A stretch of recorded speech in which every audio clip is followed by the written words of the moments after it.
zotimeve që i ka shteti i Kosovës në raport me Bashkinë Ndërkombëtare. Dhe këtu shihet qartë se Albin Kurti, sikur ja ka bërë hizmetin që të mos i ndërtej këto institucione. Në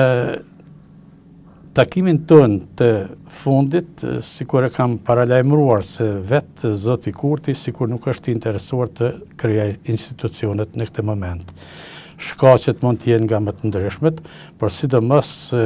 zori që ai e parashes se do të ndodhë pas krijimit të institucioneve dhe kërkesat e vazhdueshme të Bashkisë Ndërkombëtare, dhe në këtë rast posaçërisht konsiderohet se do të jetë insistues presidenti i Shteteve të Bashkuara të Amerikës që të fillojë zbatimi i atyre marrëveshjeve, atyre zotimeve që i ka shteti i Kosovës në raport me Bashkinë Ndërkombëtare. Dhe këtu shihet qartë se Albin Kurti, sikur ja ka bërë hizmetin që të mos i ndërtej këto institucione. Në rend parë nga frika se do të ndeshet me përballje me Bashkinë Ndërkombëtare, e cila nuk e toleron më,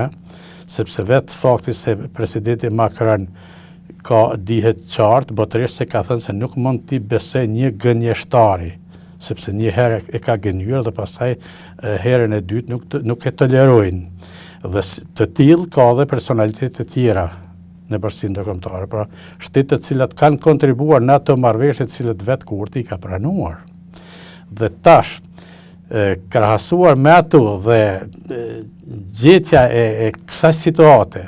cilën vetë ka krijuar lideri LVV-s, sepse jo vetëm në fushatën parazgjedhore, por edhe ditën që dolën rezultatet sheshasit, kur shihej se ajo fitoi më tepër se 42% të votave,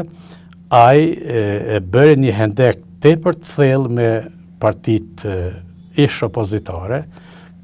pra me PDK-n, me LDK-n dhe AK-n, cilat gjithçka i vlerësoi negative, duke i quajtur madje edhe hajvane, sepse ai lidhe me propozimet që ata jepnin, që ishte drejt e tyre në fushat që të japin propozime.